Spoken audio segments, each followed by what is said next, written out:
Good afternoon. Welcome to the third public hearing for the Citizen Vision Fund Committee. This afternoon we're going to hear from 7 projects, and before we get started, I'd like the committee to introduce themselves. We'll start over here with Al.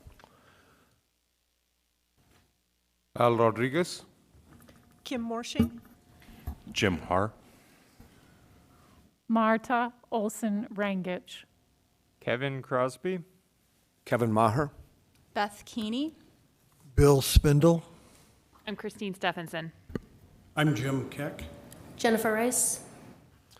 Okay, thank you. And we'll be starting off today with the Journey Museum. But before I do that, I want to just let everybody know we had 2 hearings yesterday, and we have 1 more this evening. And then we'll be working on a working committee, and we have a few more site visits to make. And we hope to wrap up and have our recommendations for the City Council in early December.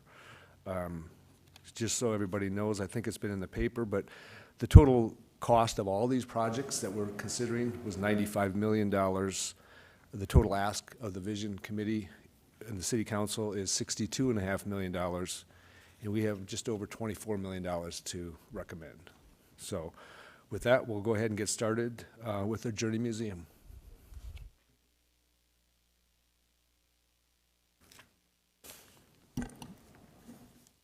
Good afternoon. Very strong, you can hear me, right? Hi, I'm Troy Kilpatrick. I'm the Executive Director at the Journey Museum and Learning Center. I'd like to thank all of you for the opportunity to present to you our vision proposal, our idea, and also thank you guys for serving our community. I know that's a challenging role here as volunteers to be able to sort through all of these worthy projects.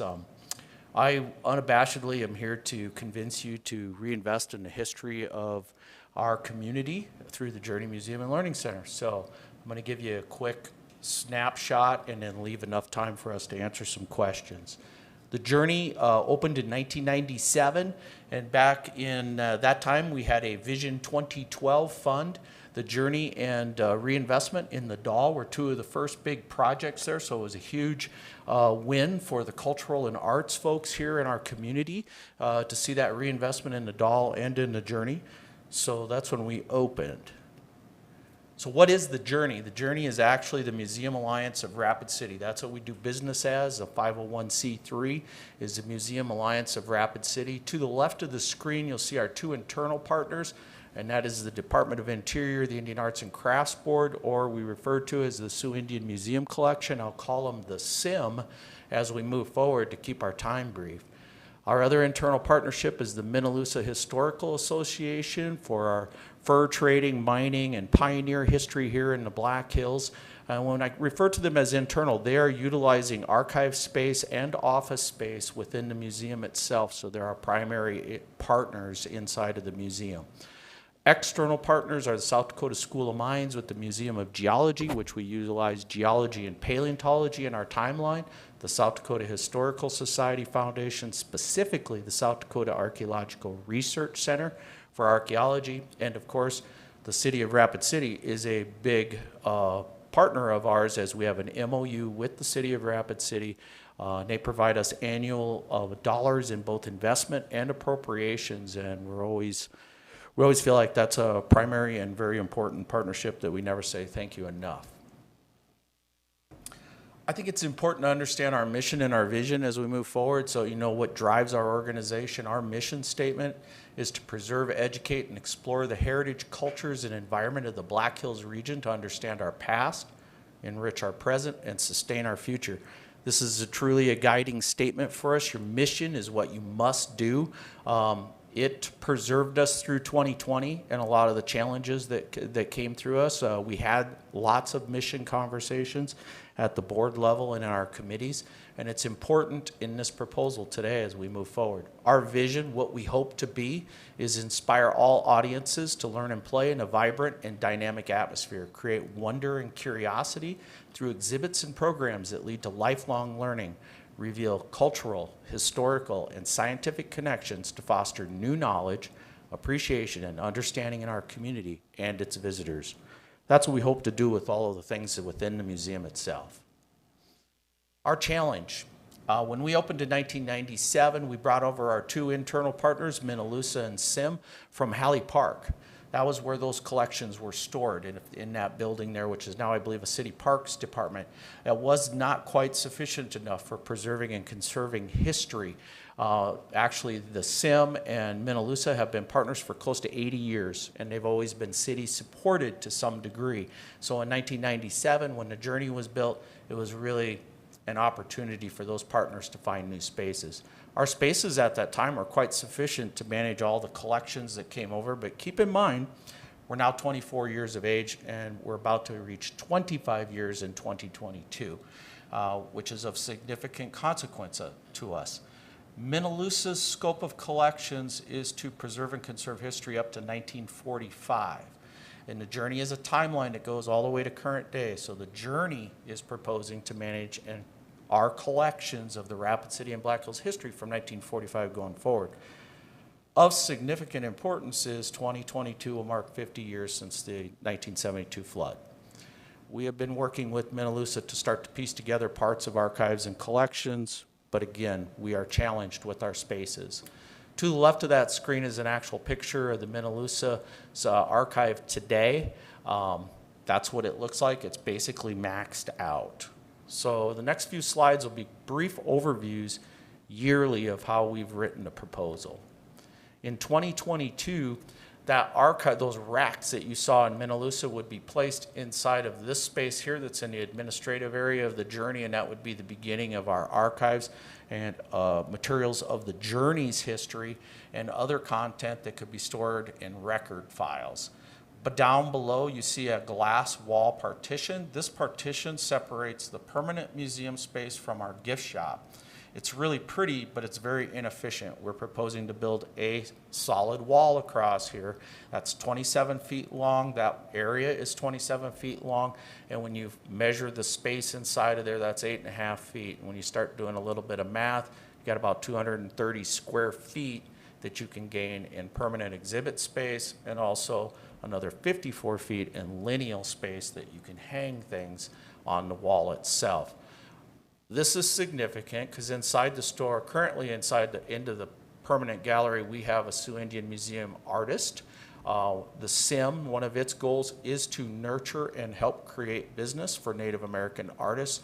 So right now, oddly, we sell art out of the main part of the museum, and in our proposal, we would bring the art sales inside to the museum store, which we think is a more natural venue for people to purchase artwork, help us support our Native American artists that are emerging. There's no admissions to come into the store, there's admissions to go into the museum. So that hopefully kind of actually, by cleaning that space up, we think it serves a couple really great purposes. To the right is what is called a compact high density storage unit. This would be placed in the Minaloosa archive, replacing those racks, and basically they're going to get the opportunity to add about twice as many artifacts and collectibles in that space. Our floors, this type of rack already exists in the SIM archive itself, and our floors are already weighted to be able to manage these types of storage units, in case you're curious. In phase 2, we're going to have to use our imagination a little bit, going to the north end of the building. We're going to build out an additional bit of archive space. This in itself is about 30 feet by 55 feet, about 1,650 to 1,700 feet going out to the back. It could be expandable, but we are proposing it so that we kind of end up matching what is the current archive spaces for both Minaloosa and SIM. We just sort of tossed a desk out on the landing here to kind of try to help illustrate the idea that this is where researchers and curators in some form would be able to work within the archive. We look at us taking in collectibles and artifacts down on this main level and managing them there before they either go to the museum exhibit store or upstairs into our archives. There's also additional materials and racks that are positioned in the budget to be purchased during this phase. Phase 3 in 2024 would be the purchase of another high-density storage unit for the newly built archive, and additional archival racks, boxes, envelopes, all those types of things are special purpose to help conserve and preserve paper products as examples. And you might have hanging racks for paintings and pictures and those types of things. But this is just meant to be a simple illustration of us filling out the archive, the newly built archive. So as I wrap up here, and my goal is to make sure that we have plenty of time to answer some questions, you should know too that we have 2 CIP projects that have already been approved. The first, which is going to come through in 2023, is in regards to our water sprinkler and fire alarm systems. Those are all going to be updated in 2023, and I think that's a nice connection to this here. And then in 2025 is a brand new HVAC system. We have right now the current HVAC system that has been a bit of a wrestling match since I've come on board. For the past 8 years, we've been fixing and piecing it together. We just needed to replace it. What we can get in 2025 will be so much more superior to anything that would have existed in '97. It'll easily manage the new archive space, which is important to manage your temperature and humidities when it comes to your artifact collectible pieces. So the Museum Alliance of Rapid City's board commitment is evident. We have 15 board of directors, and we have investments of about $150,000 that we would leverage as a consideration in this proposal. Was, did we have money to pay for projects and then be reimbursed from the city? I've gone to the board is all in on us utilizing our reserves or our investment accounts to help us create the appropriate cash flow for what we're doing. And then lastly, might seem a little silly, that's an old picture of me, obviously. Myself, Mark Slocum, who is the executive director for Minnelusa, Connor McMahon from SIM, we've all been working together since 2013, which I think is really significant in terms of how we've seen the Journey Museum evolve from the Journey Museum to the Journey Museum and Learning Center. We've all kind of grown up together, and we're a leadership team that's on the same page when it comes to our proposal. So as I conclude, I hope now we've got time to answer some questions. But today, what I'm asking you guys to do is reinvest in our museum through this archive so we can continue the timeline, so we can continue to preserve and conserve our history for the generations to come, and so we can inspire all of our audiences, like we say in our vision statement, and lastly, so that the journey can continue. Thank you for your time. Thank you. Now we'll go to the committee. Questions?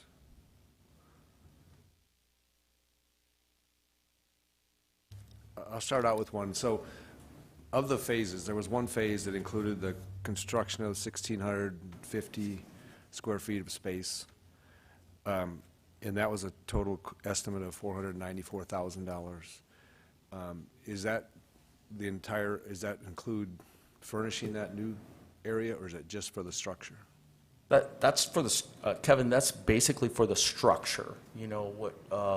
We worked with Bob Conway at Skull Construction to kind of create the parameters for that, but that's why we're adding things like racks and storage units to that. But that's fundamentally covering the bricks and mortars of the archive itself. Okay. And I believe you mentioned when we visited the Journey that you have about 50,000 visitors a year. Is that What we put in the proposal is what was 2019. 2020, not quite there. We were open 159 days in 2020. And, back in 2018, 2019, we were really averaging around 50,000 audience, combination of community and visitors from outside the area. I know Kevin asked some questions about tourism. We would have anywhere from 250 to 300 tour groups in a summer period of May through September. This year, we're going to end up with about 90. So we're optimistic that as we continue to evolve here into 2022, 2023, we'll see a return on some of those numbers here. The good news is the Journey's in a really good, steady financial position right now, in spite of all the things that have occurred here. So I think the upside to this is that we're stable during what has been the most disruptive period of time that I could ever think of. And now we're looking at how can we create an even better museum into the future for our community. okay? Thank you. Any committee members have a question? The chair recognizes Christine Stephenson. Thank you. So you need more archival space. Is that because the mission of the Journey has changed since 1997 and we're understanding that this community needs more archival space, or is it because you're acquiring more? Like where are these artifacts coming from? Great question, Christine. When the Journey was originally conceptualized by the founding fathers of the Museum Alliance of Rapid City, things like the Rapid City flood were never taken into consideration. The timeline didn't go into 1972. And so when we went back and looked at the original plans, the original idea was the Alliance, the museum partners themselves, would manage all of the exhibits and spaces. You may note in our proposal, we're hiring an archivist curator to kind of fill in the gaps that exist in our collections. One of the things that we've learned is that the museum itself is very symbolically built. It's built to resemble the uplift of the Black Hills. There's red stones all the way around the museum. That's the red racetrack. That's the Lakota story of the Great Race. It's also the geological feature, the Spearfish Found Formation. So when we talk about revealing scientific and cultural connections, these are some of the conversations that kind of didn't get out there to begin with. It's actually the framework for why we were even just recently discovered, I guess, by Behind the Scenes with Lawrence Fishburne, as they've come and they've done some video content of us that'll be released in 2022, because as they told us, there's really not any museums out there that's trying to connect science and culture together. And we live in such a unique space here. We have a really great opportunity. It's taken us 24 years to get to this spot. Shorter answer is the Journey, the MARC, never was going to run any exhibits or curate anything. We were going to rely on our other partners, but the short-sightedness of that is Minnelusa's history, scope of collection stops at 1945, so who's going to pick this up? We'd be open to adding other collection partners, but at the end of the day, we've obviously been engaged in collecting the history of the Black Hills flood, as an example, and other content that's come forward. And there's a lot more opportunities out there too, Christine. And I mean, again, if we do a better job of explaining that this is a timeline museum, and it's really different than a lot of museums. A lot of museums, their history, they don't put anything in it until it's at least 50 years of age, and we've got content that's less than 50 years of age. So it makes us really unique. It makes it for a unique opportunity. I hope I answered that. We're really a display museum. Something I didn't throw out, I just happened to walk around with numbers like this in my head. 58,000 square feet is a display space. 7% of that is archive space. So this additional archive would add another 3% because, again, it's kind of matching what is already out there. But a lot of museums would have a lot more archive space than what we have in terms of being able to sustain the collections. And if you don't have enough archive space, does the South Dakota State Historical, do the universities, who can take? Well, we try to find people to take things.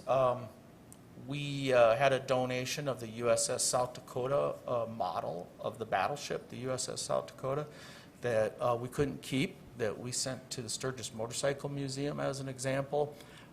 Right now in our lobby is a piano from the Halley family. It traveled out here in 1890 on a covered wagon, but we couldn't keep it, and so we found a home for it, so it's temporarily on display at the museum. But that's an example of us not holding, probably what we really should be trying to hold is a piece of material like that, like the Halley piano, but there's not really room, so we find good homes. Are you involved in the McGillicuddy House? We worked with Gene and Bill on that to make all that happen. Okay. And then you said in your proposal 2 FTEs potentially. How do those get funded? Well, we've already offered, and we have a young lady coming to us who's going to be an archivist curator. It's going to come out of the Museum Alliance of Rapid City's salaries budget, basically. Okay. And thank you. Okay, I think that concludes our session with the Journey Museum. Thank you very much. All right. We're going to Am I move on supposed now. to say that we align with core principles 2 and 6? I missed that part.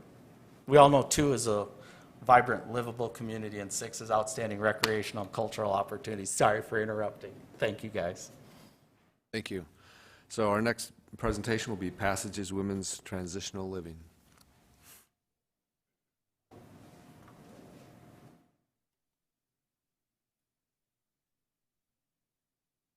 Waiting for the PowerPoint to come up. I'll go ahead and start. I'm Marge Beam. I'm the Executive Director of Passages Women's Transitional Living. And I'd like to thank this committee for all the hard work you're doing. You have some very tough decisions to make, and I really appreciate your service. I'd also like to thank our board chair, Don Van Etten. He's here supporting me, and our general contractor, Jim Skull, and our other board members who are here. Passages, to figure out this computer board is different than the one I'm used to. There we go. First of all, I'd like to explain why Passages needs to exist. There's some statistics nationwide. More than 80% of the women in prison were abused as young girls. 70% are mothers of young children, which just perpetuates the problem of that cycle of incarceration generationally. In South Dakota, more than 80% of the women in prison are needing mental health medication. Nationally, 70% of the women return to prison after 5 years. That's from the Bureau of Prison Statistics. South Dakota, and these statistics are from 2018, I believe, 40 to 50% return to prison after 3 years. And from what I understand, that is going down in South Dakota, so we're doing better than nationally. So the history of Passages, there was a community meeting prior to 2008. About 80 community members gathered, and they talked about, is there a need for a program like Passages in Rapid City? And it was determined that yes, there was a need for that. So the nonprofit was formed in 2008. They spent 5 years investigating what works for women, what works for men, and then we opened our doors in 2013. So the Passages mission is to guide and support women through a transformational process for a positive, sustainable life change. We opened because of women coming out of prison. Some of the laws have changed so that the mandatory sentences have been reduced, and more of them are receiving probation sentences, suspended sentences. So Passages now serves women coming from the prison, the Pennington County Jail, the Mission, treatment centers, sometimes from the streets. So Passages targets the heart of the problem of reincarceration and relapse prevention. If they don't have a safe living environment, they're set up to fail. Recovery is very, very difficult for addicts and alcoholics as it is. But without a safe living environment, they're not going to succeed. We also talk to them about self-worth. If they don't feel they're worthy of being successful, of being in recovery, of having a nice home, they're not going to achieve recovery. So the other key to our success is program retention. So we worked very hard on constantly improving our program so we can retain the women longer. Research has proved that it takes 6 months for them to get past their old habits and addiction, and then another full year to form new habits that come naturally to them instead of falling back to their old ways. So in our program, they can live at the Passages home up to 18 months. So rather than me talking a lot about Passages, I'd like you to hear from this young lady who's one of our graduates. Hi. Well, my name's Katie, and I came to Passages after finally hitting my bottom after a 6-year battle with a meth addiction. I once again found myself in a jail cell, alone, ashamed, homeless, lost everything again. This time was different. I not only lost everything, but I had also lost my son to the state. That kind of was my pivotal moment, my true rock bottom. Because my mom happened to walk into the office of her house and the 5-year anniversary segment of Passages was on. And she calls Mark. Well, she says she just undeniably knew that she had to reach out to this program. So right there, God was going to work for my good. And she called Marge and she said, how do I save my daughter? And Marge says, you cannot save her. You have to allow her to save herself. So she sent me a letter, and in the letter contained an application for Passages. And I filled it out and went through all the steps to get into Passages. And there's actually, Marge likes to say I have a miracle story because we all have our own miracle of how we were brought into the program. But there was a 6-month waiting list to get into Passages, and it just so happened a woman chose to leave the program the same day I would have been homeless the next day. So I was able to move into the program. The program were tangible life skills classes where I was able to learn boundaries, grace, how to identify negative self-talk, learning truths of scriptures to be able to replace the negative with the truth. I was taught, Mickey has Bible studies where I was able to start deepening my knowledge in the Lord, you know, having that spiritual moment with him, being free to that addiction, really rose up a fire in me to know who this was that freed me. And having that foundation with those Bible classes really helped me to be able to navigate on how to learn who he is. And in this world, we will have trouble, I know that, but I no longer have to turn to substances to cope. Through Passages and working with recovery, I've really been able to fill my tool bag. I've been asked to come back as a coach, and if only my coachee knew how much helping her is that really actually helping me as well. I have 2 years and 4 months victory over my meth addiction. I have my son back from the state and maintain a home together. I'm trusted and respected in a management position at my job. I'm enrolled in John Witherspoon College, going for my leadership degree. My relationships with my family is just thriving. And I just really owe it all to surrendering my life to the Lord and seeking a program of grace and accountability that really has just nurtured me into this new life that I get to live. So Katie, now that was filmed a little over a year ago for our virtual fundraiser event last year. And so she has more than 3 years now in recovery from meth addiction. She's a huge success story.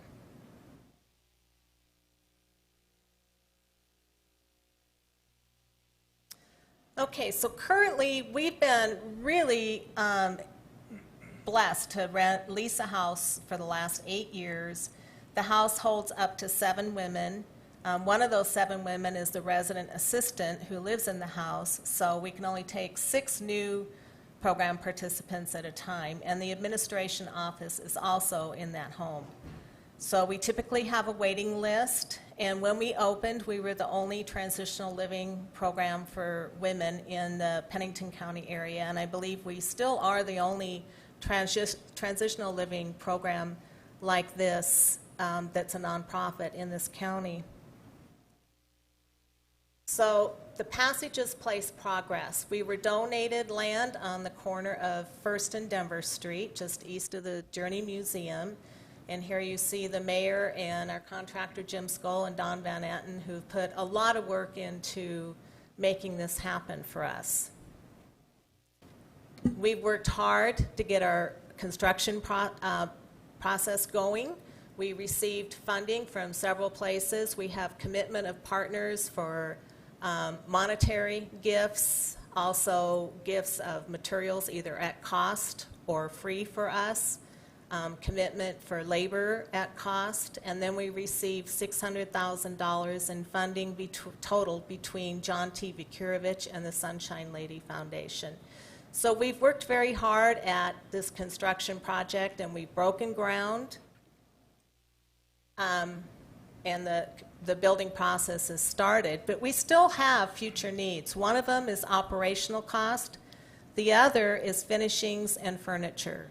Now, the operational cost, we've worked really hard the last few years at increasing our donor base, writing grants, and we've shown that we can be sustainable when it comes to those operational costs. We're going to need to increase our staff because we don't want the quality of our program to diminish because we're doubling our services. So we're going to add 3 staff members to our current staff. And we've raised the funding to be able to do that. The other thing is finishings and furniture. So once we have this building built, the staff in place, we're going to need the finishings and furniture for the inside of the home so that we can continue doing what we do for these women in the community for several years. So we had our groundbreaking on July 1st. We had a great show of support for that we really appreciated. It was a very exciting day for us. And these building plans show that we're going to be able to house 14 women with walls in between the beds, so it's better for quarantining if we need to, privacy for the women. Right now, 7 women share 2 bathrooms. There will be 1 bathroom for every 2 women in the new house, with classrooms, places to hold our monthly celebration events for them in the building, have all the offices there under 1 roof. So we believe that we're making a positive change at Passages and seeing real changes in the women. I see them all the time in the community. They're thriving, they're working at jobs, raising their children, and we want to continue doing that for this area for decades. Thank you for your time. Any questions? I'd like to start with a question. You said you received $600,000 in grants. Yes. So I'm curious then, what is the total cost of the construction? The total construction cost is $1.2 million, but that includes the donation of the land, the architecture plans which were donated, materials. So we've had over $800,000 cash plus the donation of the land, the architecture design, the site plan design in that total. Okay, so do you have enough money to, pay for the structure? We do have enough money to pay for the structure. So what we're needing is just the finishing and furniture on the inside. And that's one of the things with the Vision Fund, according to the ordinances, we can't buy furniture or equipment. Oh, okay. So I'm just trying to get at, is it possible that if we were to come up with some funds, that could be used to pay for the structure? To reallocate funds for furniture. Structure, I believe and then- that's possible, yes. Yes. Committee have any other questions? Well, that was your, okay. Marta is recognized. Thank you. I have a question for you about your statement of faith. Could you speak to that a little bit about what that means for the clients who come to your facility and how that impacts their services and Sure. Good what's question. required of them? Good question. So the statement of faith gives them, we more discuss that with our employees and volunteers because we want everybody on the same page so we're not giving conflicting messages to our clients. The clients, we don't ask them what their belief is. That has nothing to do with our application process. It doesn't exclude them. So in the application process, they're not asked about their beliefs, but when we interview them, about half of that interview time is us explaining to them what they're signing up for. So we want them to know that we're a faith-based organization, that we do Bible studies in the house, but we don't ask them. It's not a requirement of them being in the program at any time in the program. So we offer that to them, but we're not going to exclude them if they're not in line with that statement of faith. Sure. Does that answer your question, Marta? So if a Muslim woman, for example, were to come and was interested in taking advantage of your services, if she were to say to you, I would prefer to go study with my imam rather than attend your Bible study, would that be conflictive? And would you encourage her to seek help somewhere else? The way that we've handled it, because it's not on the application, Unless she brought it up, we wouldn't know. So when I explained to them that we do the Bible study on a certain night, we have classes on another night, what the expectation is of the program, then we ask them if they want to move forward with the full application. So at that point, we're in a pre-application process, so it would be her decision whether or not she would be interested in that. And if she's not interested, if she says that conflicts too much with my belief system, we would be more than willing to help her find something that would fit her if she did not want to go through with the application. Thank you. No further questions. Any other questions from the committee? Chair recognizes Kevin Crosby. When the city donated the land for the building, were there any statements of commitment of future support or recommendations on coming back to the city, the Vision Fund, for example, or is this totally independent of that? There were nothing other than we had to have the building built by a certain year. I think 5 years, or if we hadn't started building by then the property would go back to the city. Once the building is built, the Rapid City Council wanted us to have that free and clear so that if 10, 15 years down the road we've outgrown that piece of property, we could sell it to build bigger elsewhere. But there was no stipulations on anything other than that. Thank you. And I noticed that there was a request for vision funds 3 years ago, and is it you were not awarded funds at that time? We were not. And that was prior to us receiving funding from John T. Vukirovich and the Sunshine Lady Foundation. So at that time, we were looking for startup of construction money, which we no longer need. Any other questions? Chair recognizes Jim Keck. What would happen, what's going to happen to the other house you currently have? That, we don't own it, we lease it, and I believe the owner of that wants to sell it now. Okay. So if you are successful and have this house fill up and you need more space, wouldn't you want to just build another one and have the two rather than sell this? And Possibly, or that lot is large enough that we could add a wing down the road. okay. But I really think we're focused on doubling our services and getting quality program before we do another addition. Thank you. Any other questions? Chair recognizes Kim Morshing. Do people only come to you through self-application or referral, or do you work with probation and parole? We work also with probation and parole and some of the unit managers at the prison. So we will get applications through them many times. Okay, and they don't supply any funding for you? No, none. Thank you. Okay, I think that wraps it up. Thank you very much. Thank you for your time. Our next project, we're going to move on to post 320 baseball.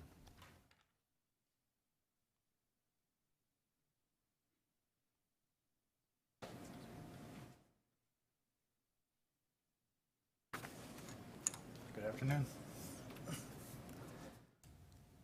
Don't know if they had the, Yeah, it'll do be we up have the in slide presentation. Oh, there we go.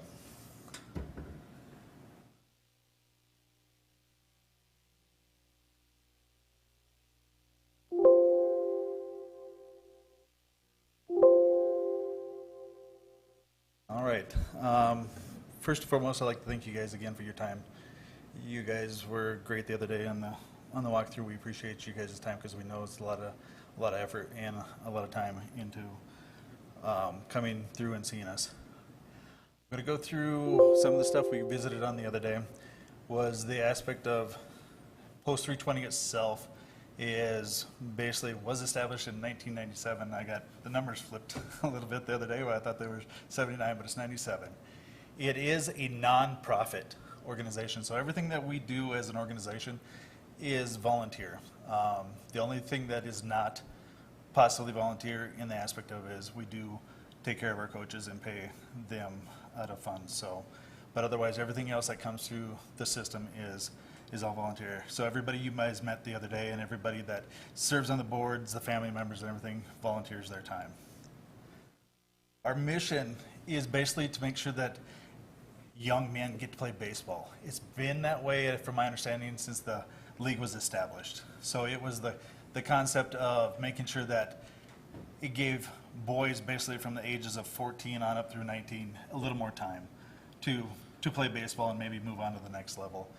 Because with everything in the system from Little League on up, it seems like a lot of the boys don't get the opportunity, or young men don't get the opportunity to advance on and play after the 14-year bracket. So that's kind of where we're at. Right now, the teams originally started in the beginning, there was only 2 teams. We're definitely going to be at 4 teams this year, and with growth, there's a possibility of 5. So we're looking at the concept with the expansion of Ellsworth and everybody else that's coming into the facilities and stuff like that. We could potentially move to easily 5 teams. So it's going to be 60-plus players for sure in the system. And with the boys, we also have established programs to basically help them grow physically and educational-wise. We're looking at bringing in programs for these guys from external seminars for catching, for hitting, for pitching, you name it. We're trying to bring all that into the community. And right now, the boys have a physio program that we offer to them at no cost. Basically, as part of their sign-up and part of their registration, we fund that for them, and they come in. As you've seen the other day, they've already started back into that organization, that fitness. So we're looking at the aspect of growing great young men, because that way we figure as we go along and as we grow as an organization, we're just putting back into the community. So that's kind of our scope when it comes to that mix. The proposal we're looking at is basically, ideally it would be 2 phases. The first phase of it would be basically changing out the surface with artificial turf, and that's to help bring in more tournaments and stuff in the aspect of a lot of the big tournaments and different things like the area to be turf, as we discussed. Also changing the backstop netting from the chain link. We'll look at maybe updating the dugouts if everything works on that aspect of it. Modifying the center field fence, because right now it's squared off and we'd like to round it to be a true 390 area in that aspect. And also update the lighting. We are looking currently at Black Hills Electric to hopefully maybe help us fund some of that too. The first phase estimate of that is roughly 1.87 million. Second phase of it, we're also looking at adding roughly 2,800 square feet onto the concession areas in that back area to help with bathrooms and things of the umpire rooms and things of that nature, just to help cover those areas. We're looking in addition to adding permanent seating to the bleachers and around the edges of the concession stand. Ideally, we would love to be able to expand the existing shed that is there. It's a roughly 4,400 foot expansion, and also then basically redo a team batting cage if we go down to that extension, and also potential bus storage. With that one, it's roughly right 1.9 million. Today, this is what it looks like. This is the field that you guys had saw the other day. It basically hasn't changed since I have been there. I just started originally just a couple years ago with the league. We are hoping to move towards different aspects of the field and adding features we'll discuss here in just a second.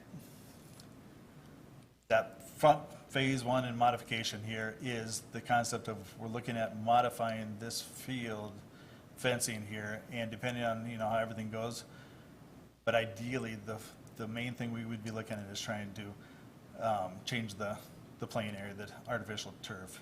And as I discussed, the lighting would be a piece that we would like to move forward with on the upper echelons of the lights, but like I say, we're trying to work with different companies and different organizations to see if we can help change those out. The backstop netting is the thing that we had discussed the other day. If we can change that piece out to make it a little more viewable, a little more friendly for the patrons that are sitting there, and basically save on a lot of heartache and headache on different baseballs that actually are thrown in the backstop. We spend roughly easily $6,000 to $10,000 on baseballs a year just because of different things that go on. So it all adds up. What we'll touch on in phase 2 here is the expansion of the construction of the building in the back here by the concessions and the seating. We're also looking at, like I say, the permanent covered bleachers on the side. This is currently how it sits. The areas in green are what we have currently right now. We are proposing adding these additional features to the stadium here, basically for obviously restrooms and everything of that nature to help accommodate some of the growth and the expansion. The red areas are what you're seeing right now is what we will add to the system as we go forward. If everything works out, we are looking at the idea of this area right here would actually add umpire rooms. We'd actually be expanding the concession and to bring everything up to basically compliance code, adding more restrooms. And this would be a tunnel that would be an entrance tunnel, so we could actually have ticketing systems and things of that nature for people to come on in. And the outside edges would be the expansion of the seating to the stadium. Each seating area would be roughly housed about 306 people. So, and that would be a side view of what we would be roughly looking at on the expansion. So the green again is an area where that exists. This would be the additional areas from a side view. These would be the covered seating we would be looking at, roughly the elevated seating and the covered flask on those. Additionally, ideally we would like to expand the current structure here that's on the steel building to cover this and make opportunities for more processes that we could bring in outside training sessions and so on and so forth. Ideally, it would be nice if we could do proposed bus storage. Again, we'd have to work with the city and stuff on this to see if this is even possible. If not, we were looking at expanding down here on the edge of the steel building to park our current buses in. And then if we cover this piece, we would just have to make sure we've got a batting cage here for the visiting team. The benefits that we look at, honestly, baseball, Rapid City is a baseball town. I mean, it's one of those things where I've been with boys ever since T-ball and all the way from Rushmore Little League on up, all the way through Junior Little League. I see Rapid City as a huge, huge baseball town. There are some really great young men out there, and there's a lot of great families. So when I look at these guys, it's the aspect of these guys are our future. And if we can basically help them basically with that confidence that a lot of these guys have, it's just the next phases of this. We try to work with them on education. They learn different things of that aspect. We've actually had roughly 3 seniors last year that got scholarships to elevations of the next college level because of some of the things we've been doing with the boys. And again, I mentioned the physical fitness. We're basically trying to make sure that these boys stay healthy and stay where they need to instead of finding different things to do, because a lot of these boys, it's too easy for them to sit in front of a video game anymore and just play.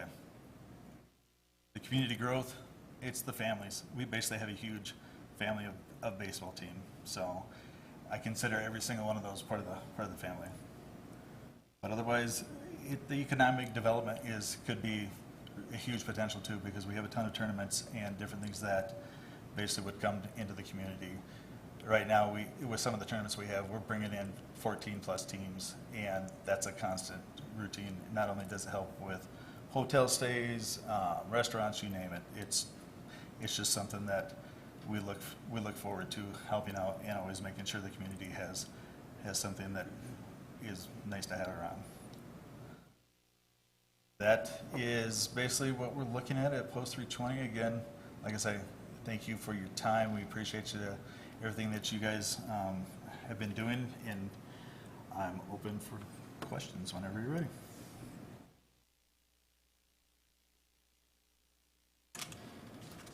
Chair recognizes Jim Keck. How much, have you put a dollar amount on how much economic development money would come in with the additional tournaments that you're gonna have? That one becomes really interesting because of the factors on the money. It's hard because it hits, I know hotel-wise, it's easy to, I know when we travel, we easily dump anywhere from 10,000 to 12,000 a tournament, and that's one team. And that's not including the parents and the things of that nature. So if we draw in roughly, you know, right now we're doing 14 teams. We're looking at a collaboration tournament with Post 22 with the Veterans Classic. That one we're looking to draw up to 40 teams. So if you take on an average of, you know, $10,000 per tournament stay for a week, you take that times 40, and roughly that's just one tournament. So the overarching piece, and that's not including the restaurants, you know, the visitation and everything. The Black Hills is a big draw for a lot of people. They love coming to this area. So it's hard to put a true, I guess, financial number on it for the overarching piece of the economy, but I can tell you right now for a tournament on average, it's easy to put $10,000 into a team. And that's just for the team. That's just for the team. Yeah. That's not including what else is drawn in. So, Hey, that gives us an idea. yeah, Thanks. you bet. Thank you. I had a question. When we were visiting Post 320 the other day, Yes. you mentioned, you know, the possibility of only putting artificial turf in the infield. Correct. Do you have an estimate of the cost of that? The artificial turf itself, I can get you an exact number, but I do believe Brian Melhoff said it was roughly right around 800 to 900,000 because for just the turf itself. But that would be for the entire field. Yes. And you had talked about a plan B would be maybe just to put it in the infield? Then I would venture to guess roughly I would say you would cut that down to probably a third is what I'm guessing of that cost. So I'm guessing 400,000 in that mix. I'd have to get an exact number from Brian Melhoff, but and he was going to be here today, but unfortunately he got stuck on a project. So, And would that include artificial turf instead of dirt, or would that be to do with dirt? ideally, we're looking at artificial turf on the whole entire infield. The dirt would technically go away because as we go forward, the chalking and everything on an artificial turf then becomes null and void. We don't have to, we can have the lines embedded right in the turf, so all that would go away. Okay, thank you. I think it would be good for us to receive that number. I can get those numbers for you and send them over. Do you just want me to send those to Callie then, or? That's fine. Okay. Committee have other questions? Chair recognizes Kevin Crosby. Following up on my question during the tour, were you able to find out any information about potential water savings from going to artificial turf? That's what Lynette is digging into that, and I can get you that, finalize that number for you too, but I did also find out that we do pay part of that bill, and Lynette said the number, she thinks the city takes the mass majority of it, because she said the number on our watering bill can't even be right. So I will get you our cost on the number on the watering bill, then I will get you a full cost on the watering for the city. Okay, and just to make sure I understood correctly, with artificial turf, there would still be an irrigation system? You would put one in just for the cooling aspect of it, from my understanding, is there would be some for like during the summer, because as we spoke, the turf can get extremely warm, and I think there is a cooling factor, but if it's done right, it may not require the watering at all. So do you know if the irrigation system is included in the current proposal? Yes, as far as I know, Brian has put that into Okay. the proposal. Thank you. Yeah, we'd be great to get that Okay, additional I can information. definitely get that for you and send it over. Thank you. Okay, any other questions from the committee? Okay, Chair recognizes Christine Stephenson. So 60 players right now. Correct. You allude in your proposal that this project would allow for some expansion. What's the max players that you could see having or playing in 320? It all depends on the field and the aspects of it, because the more time we have, the more boys we have, and the more teams we have, the harder the uptake is and the upkeep is on that. I mean, potentially when we start talking 5 to 6 teams, it's starting to push the envelope, and that's where we would start to try to collaborate even more with McKeague Field and 320 on different aspects of that. But right now, I would say once we start punching 6 teams, the hard part of that is going to be having the coaching. Because right now we're punching 4 teams, looking at 5, and the coaching staff is what the limitations start to run on that. But on an average, each team houses right around 18 boys, is what but the lower teams can house more. So this 3.9 million doesn't really expand past that 6 teams? It could. I'm just trying to think of how we, as we go along with the turf and different things like that, it cuts the amount of prep time that we have to worry about, and gives us more, the expansion of the shed and stuff gives us more time and opportunity to work with the boys. Because right now, with 60 boys, we're hammering that field pretty hard, and at times we've got to make sure that they're not on it, just so it doesn't totally tear it up and turn it into. So there's a possibility. I'm rough guessing 6 teams right at the moment, but I'm thinking you could go more depending on how everything flows. Okay, and then just last question, you mentioned in your proposal at-risk youth several times. Do you have like a program for outreach to at-risk youth? Are you connected with any organizations that refer kids to you?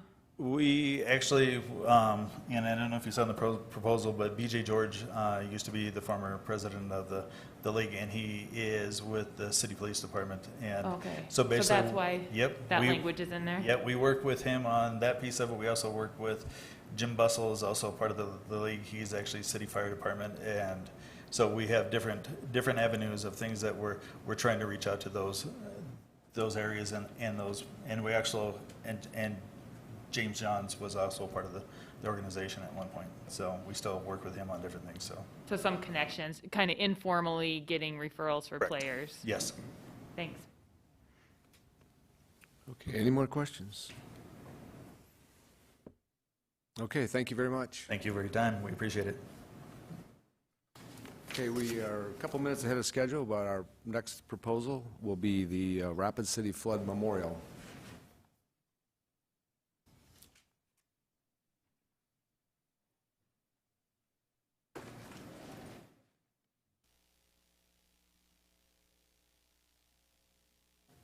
Are we going to wait a bit until everybody comes back, or do we want to start now if we're ahead? I think people are taking a potty break. Yeah, we can wait a couple minutes. We're a little ahead of schedule.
We can probably go ahead because it is 3 o'clock now, so thank you. Good, Daryl.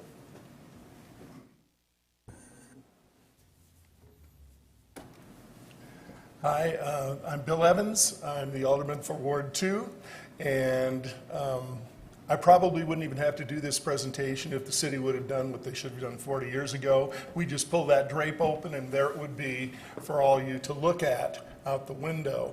But the reality is this flood event has never been appropriately memorialized, and I think this 50th anniversary is the perfect time to do so. So I'm going to show you a way I think it should be done, because I think now is the ideal time to make it happen, and hopefully in time for the 50th anniversary next summer. So why do we need a flood memorial? To preserve our history, archive the important materials. You know, if you go over to the Journey, there's only this little display that really doesn't give anybody an idea of the magnitude of this event. And the reality is so many people have no idea of the magnitude of this event unless they lived through it like I did. I was a senior that year. So it's still fresh in my mind because it was such a tragic thing. I think it's important that we relay this story to everybody that visits the town and to the citizens themselves, because at the 40th, which we participated in, many of us, it was found that as many as 60% of the people in this town did not know why we had the floodway. Now that's a little bit scary to think that our generation is dying off and the future won't know about the event that shaped our city. So I think this is the major reason we need to do this, so that is an omnipresent reminder of why this floodway exists and what happened to this town, so that we might never revisit that horrible situation. In the costliest and deadliest flash flood in the history of the United States. And while the sheer scope of the disaster of the 1972 Black Hills flood is ample reason why we should remember the event, the lessons that were learned and attempts to prevent future such events are something of which the entire world should take note. The 1972 flood was determined to be what is called the 500-year flood, or a flood so rare that it would be expected to happen only once every 500 years. And while that sounds like a remote chance, really what that means is every year there's a 1 in 500 chance that that flood could occur again. And the question is, next time, will we be caught sleeping? And that's a reason why everyone should remember the 1972 Black Hills flood. Now that's the science guy who has or the history guy. He has a YouTube channel that's very popular. I took some of these comments off of the website that he has, and they're kind of shocking following this video. I don't even really call this event, and it's worth remembering. My dad was in the flood, and he struggles that no one's ever heard of it. I have absolutely no memory of hearing about it whatsoever. I never knew it was that bad, even though they were in Ellsworth. We have a cabin. I had no idea it happened. As a South Dakota resident, you'd think I would have been told about this at least once. It's very surprising I've gone this long without hearing about it. And from Pittsburgh, where it floods all the time, I'm shocked by the scope of this. Now, throughout history, I believe it should be manifested in the form of a tower. And we did have a project going back in the mid-'80s, The Lasting Legacy, which unfortunately wasn't realized. I can fill you guys in individually about what happened. We ended up with a little Lamphere sculpture over here instead. But originally that project was going to be a really huge tower for these very reasons, to draw attention. And so it's something you have to see. It's always in your face. Now, take a look at this. Cathedral. You know, back in the Middle Ages, the entire cities built these things. It was a race to see who could have the biggest, the best, who could really call attention to their town. It was done for a lot of reasons, for security, for, you know, information, transmission, but mainly because of city pride. And they've been doing this with towers for years. Some of them don't turn out so well. Needed a better structural form in there. Some are perfect, and they're iconic. Others were built just for tourism, and they've become iconic over the years, and that's the case with the Space Needle. This is Toronto's CN Tower now. You know, that was built, it was the tallest structure in the Western Hemisphere, unguided structure. It still is. It's still taller than our Freedom Tower in New York, believe it or not. And this is Shanghai's Pearl Tower. It's very odd, but boy, is it stunning. And now they built these buildings up around you, you can barely see it. Now this one is the tower at the Bach Garden in Florida. The man who was the head of the Ladies' Home Journal, Mr. Bach, decided in the 20s he was going to build basically a tourist attraction. And this is where the city of Orlando started becoming such a destination. He put up this tower complete with its bells. It's truly a masterpiece of work of art, and it's remained so to this day as the city of Orlando, slightly 30 miles to the north, grew up around it with all of its attractions. But it was the draw for many years. So, you know, some of these towers, people put up carillons to memorialize, they're really not very beautiful. What should our tower look like? Well, what form should it take? It should be beautiful, because that's what people come to the Black Hills for. It must be functional, so it does its job, and durable, so it's not a high maintenance problem for the city, because that is an issue with some of the things we build, but it must be notable. It should be that way, and it should be appropriate to the scope and scale of the event it honors. And this being one of the worst tragedies in the history of the United States, the scale of this project should reflect that. You know, we have a little fountain over here. Maybe some of you see. Are you aware that that is the flood memorial in Memorial Park? I think it's inappropriate. This is Dayton, Ohio's tower, really a masterpiece. Sits right in the center of their city. This is in Washington, D.C., housing the Carolinas gift from the Netherlands. They have many in the Washington area, but the Netherlands gave that as a gift to the city. This is Naperville, Illinois. They built this for the millennium, and it's one of the largest carillons in the world. In fact, the one I'm proposing would be similar in scale to this. This is the World War Memorial in Richmond, Virginia. And you know, you see them tearing down these Confederate statues and everything, but the reality is every time you turn around in Richmond, they've got things like this that are there. It's truly a magnificent city. And look at that tower, because the one I'm proposing is within 2 feet of the height of that. That's 240 feet tall. I'm proposing 238. This is the University of California. That is a gigantic tower, carillon. It's actually 100 feet taller than what I'm proposing. It's about 350 feet tall. But in Rapid City, what do we want to have? Something that's beautiful, something that's notable, something that sets a standard for a beauty in our city. And I think it can be done on this budget. I think it's something that can be built and last for the next 100 or 200 or 300 years, frankly. But it must use significant symbolism. And the reason I chose this particular design is because I believe it reflects that. Flood date, 6/9/1972. How do we incorporate that into the design of the structure? 6, numerology, everything. 6s. Six-sided hexagon for the rooms, perhaps. And these are just concepts I'm throwing out. Any committee that's formed and decides to work with an architect could come up with something better. So you have the 6 covered. How do we get the 9 in the date and the symbolism? 3 pylons supporting it, each with 3 sides. We have our 9. But what about the 72? And that's where the number of bells comes in.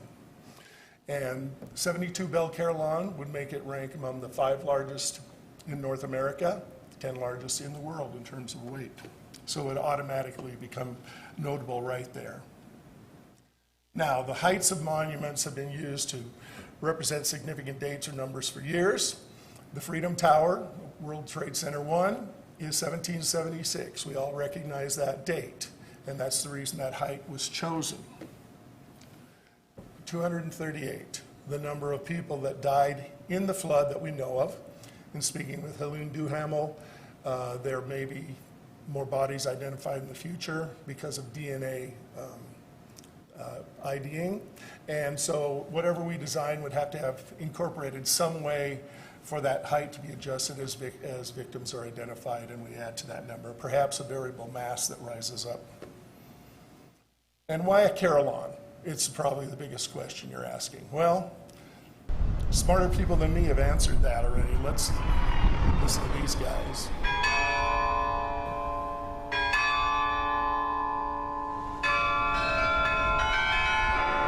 The Carillon concert bells have echoed across downtown Rochester for 85 years. From high atop the ornate and historic Plummer Building, the bells ring out from the heart of Mayo Clinic's original campus. And it was a gesture of the heart from the famed Mayo brothers that brought them here. William and Charles gifted the Carillon initially. Jeff Dane is Mayo's official carillonneur, only the 3rd in its history, and a proud member of a very small club. That's true. I mean, when you consider that in the United States and Canada, there are only 180 instruments. Our instrument at Mayo is 56 bells, very nice size, considered a concert instrument. An unusual instrument in that it's really a percussion instrument in many respects, because it's a metal against metal clapper against bell. Controlled by forcefully striking the keys, called batons, and stamping the foot pedals. It's quite a workout for the musician. Not to mention the 3-story hike up a tightly winding staircase just to get to the tower. But Monday through Friday, Jeff gladly makes repeated ascents for concerts at noon and 6 p.m., keeping alive the Mayo brothers' reasons for hoisting the bells in the first place back in 1928. One of which was to honor the American soldier, and another was to bring peace and inspiration to our many visitors that come to Mayo. William Mayo, in particular, had a fondness for the stately presence of a bell tower nearby. He was the one that wanted to have the Westminster Quarters played throughout the day. The Westminster Quarters. Those are the bell chimes that ring out on the quarter hour to mark the passing time of day. A decade or two ago, no one's quite sure exactly when, the quarters fell silent because the clockworks simply wore out.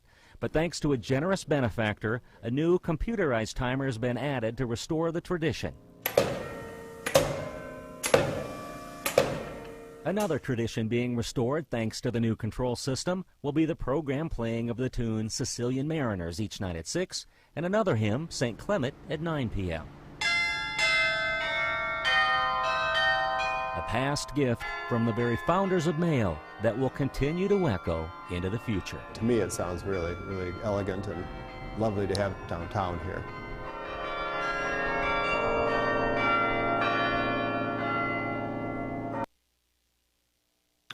Okay, why bells? They're abstract, they're universal, they're part of every culture, every race, every society. They're durable, they're going to last pretty much forever. The sounds are omnipresent, they're there, but they're not in your face. It'll permeate all of downtown Rapid City. Sophisticated, intellectual, and yet very simple. Child can appreciate the beautiful sounds. Sure, our community will have a better quality of life because of the infusion of that daily musical art into our existence. This is impressive and reminds you of who we are. The reason you have it on a tall tower is to help us make us look up, look into the heavens, to think about God, and hear a beautiful sound. All right, now this tower can serve multiple functions in addition to just being more obviously become a tourist attraction, and it augments our city plan. Proposed to put it at the access terminus of 6th Street.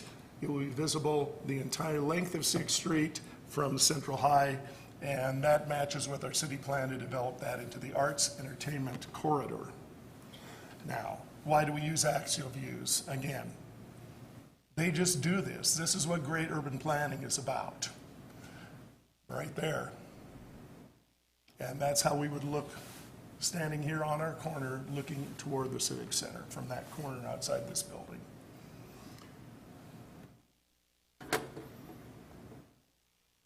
Now, it could also, if we develop this right, could be used as a city display, and they have laser projection shows. They did one of these at South Dakota State for the alumni reunion last year, and this is a view of an actual carillon. This could become a major attraction in downtown Rapid City during the tourist season, be used as an advertising thing for events. It's pretty unbelievable what can be done now with the laser projections. If the tower is designed properly, it could be done if it has the right reflectance and everything.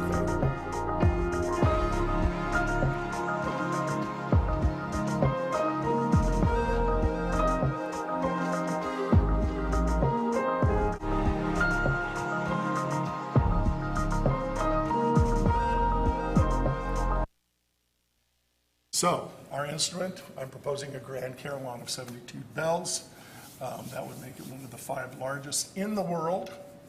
And the weight of the instrument would place it among the 10th largest in the world. It automatically has notoriety because of that. And the Carillon Brewers Association would, I'm sure, be dying to have their first convention here the minute it opened. It's a permanent display. Every bell would be emblazoned with some kind of inscription that's actually cast into the bronze. The only way that's going to go away is if they melt it down to make bombs or something, and that has happened in the past. But there are carillons in Belgium and France that have been playing with the same bells for 500 years. Now, as far as I hope that the tower will be funded by Vision Fund. Our legislators, many of them offered to help us if this gets approved, and private donors, but the instrument itself wholly funded through donations with inscriptions for families, foundations, whoever. And the ongoing maintenance for this would be done through some kind of society. We don't want to become a burden for the city, in coordination with arts museums and even the destination Rapid City, because you can see how this would become a major draw to downtown, and I would think they would be wanting to support it. And so if we are funded, putting together the appropriate committee, working with the legislators right away, finding an architect, and hopefully announcing it at the 50th anniversary celebration. And then maybe we can, this is what they did at Princess Diana's funeral, as it cast communication between the Tower Big Ben and Westminster Abbey.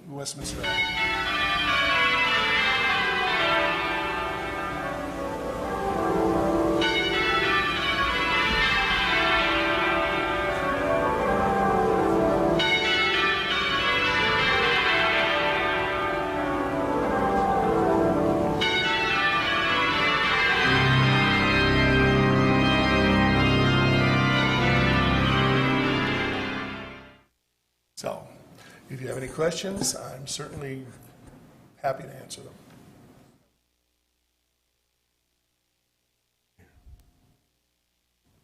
Chair recognizes Jennifer Rice. Yeah, so you were talking, so I was just in Denver this past weekend, and they were doing projection mapping on buildings. So you have a 6-sided building, that means you need 6 separate projectors, and the distance that I saw in Denver was a Denver city block to make that happen.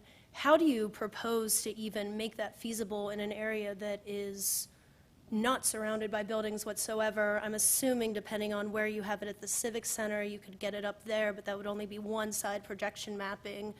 Like, it just almost seems unfeasible to make it happen the way that you're illustrating it there, just based on points of where your projections that can particular be. carillon sits in exactly the same kind of location that we have, and that's the reason I'm basing the presentation on it. That's an actual projection done by Christie that took place in Australia. So, I mean, I know it's possible. If that becomes part of the plan, it's something that's an option. Is it feasible? We don't know till we start exploring it, but it's obviously doable because there it is. So I don't know the technology, how it works. I believe they use 9 projectors for that one. Right, I'm just saying that's 9 points in an area that you don't. You would almost have to build new structures to be able to map that accordingly based on trees around there, the kind of enclosed space. Honestly, that I it is don't in. know, because in that particular thing, you don't see the projectors, and there they are. So it's done somehow, but that's beyond my expertise, so. Okay. But it's an option that could be done. That's the reason I left this as an open-ended budget, you know, depending on the scope, the scale, how, you know, we want this to be developed. Do we want it to be very simple and still accomplish a goal, or do we want to be something that really becomes an attraction with an observation deck and could do things like that? Anything is possible. You know, one thing I noticed throughout the presentation was most of these were built with a philanthropist making a big donation. So have you taken that avenue at all? Well, that's what I'm proposing. The entire, the instrument itself be totally, fully funded by donors with their inscription for who they're dedicating the bell to. And the way it's done is these giant bells, which cost as much as $300,000, $400,000, $500,000, those are the ones that ring the hours. Probably a big benefactor is going to come up with that. Who are we going to name it? Big Stan, Big Deanna. We don't know. Big John. You know, it could be that way. Actually, Big Ben is the bell in the tower. It's not the tower itself. I think it's the clock. But yeah, that's exactly it. And that can be scaled down to the fact you get these 20-pound bells that are couple $1,000s. So there's a whole range of ways that people can make donations to this and memorialize people. Okay, we are out of time now, but we are going to visit with you next week about this Yes. project again. So, thank you very much. Thank you very much. We're going to now move on to our 320 proposal, and it's going to be Rapid City High School baseball.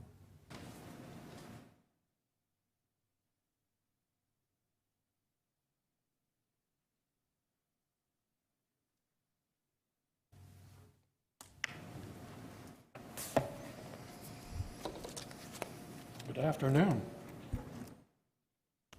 I have a handout for everybody because there's been a couple developments since my application was put in.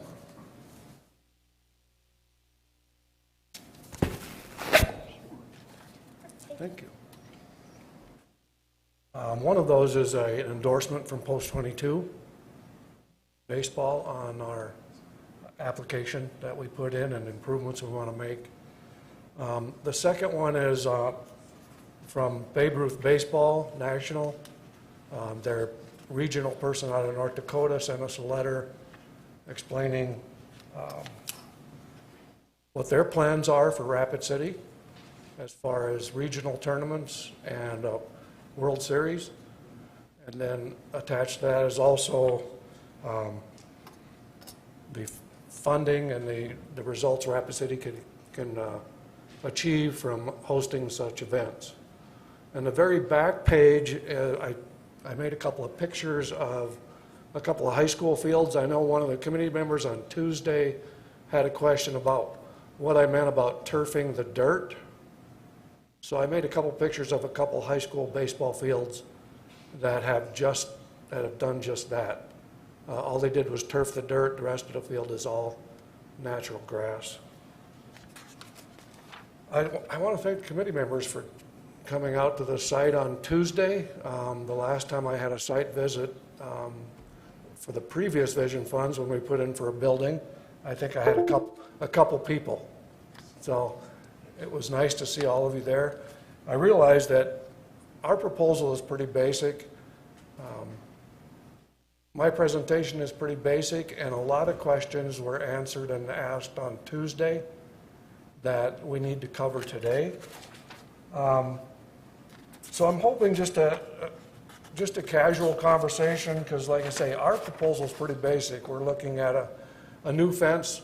Most of you saw that fence. For whoever wasn't there, most of my PowerPoint is showing pictures of what has happened to our fence over the last couple of years, from wind damage and just an old wooden fence, basically, is what happened there.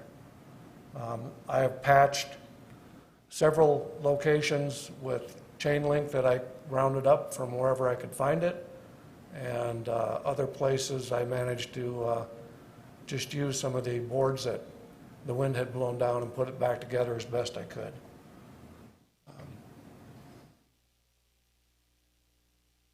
So this will have to be repaired, whether it's through what we do today or high school baseball coming up with some type of funding. We have to replace this fence. It's something we're going to have to do. We don't have a choice. It's falling apart. And every time we get a windstorm, more of it falls down. So let's move on to some of the other items in the proposal. To me, the number 2 priority is the practice facility. And part of the reason for that is 2 years ago, or the last Vision Fund that were available, I came to this and proposed the practice facility in partnership with Black Hills Junior Little League, which previously was Black Hills Pony League. We had partnered together because they were also having difficulty finding any practice facilities indoor, and we partnered at that time. Now, they weren't really involved in this process this time, but we have multiple organizations that will use our practice facility. We're not going to restrict it to Rapid City High School baseball. We're going to allow Black Hills Junior Little League to use it. Babe Ruth Baseball will use it. Amateur League, South Dakota Hard Rocker Baseball, all of those organizations And just like McKeag Field, we very seldom turn anyone down to use our facility. And we plan to practice that with our indoor facility. For some of you that don't know, high school baseball is not a sanctioned high school sport, so the teams involved, which is Stevens Central, St. Thomas More, and Douglas New Underwood, they are not allowed to use the school facilities to practice in. And so they scramble every winter and spring to find an indoor practice facility. Some of them, they'll use the private facility on the east side of town, and they'll pay, which gets kind of expensive, but they don't have a choice. I know at one point in time, the Douglas people were using the Pride hangar, but now the Pride hangar's been designated for the new bomber, so that's not available any longer, so they have also lost their practice facility.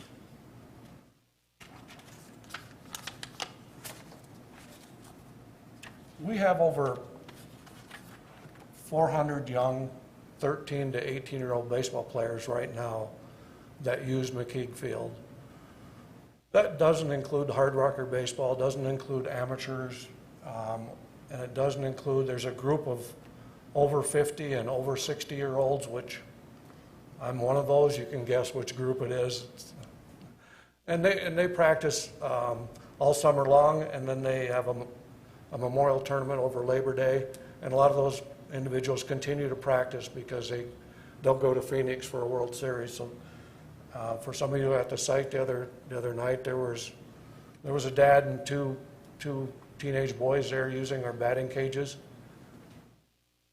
You know, that's what we do at McKeag. We don't close our, you know, if someone calls me and wants to go in and use a facility, I give them the code number and they can go in and use it. We just, because of liability and issues and stuff like that, I like to know who's in our facility. But I know somebody asked about why we want a fence. There's a number of reasons. Security is one of them. You know, we put a lot of time and investment into that field, and we want to just make sure that who's there, we know who's there, and that they are using the facility in the best way possible. So, as far as full-size baseball field, like I said, McKeag Field is used by far more than probably any other baseball field in town. And some other improvements we'd like to make is we'd like to sink the dugouts.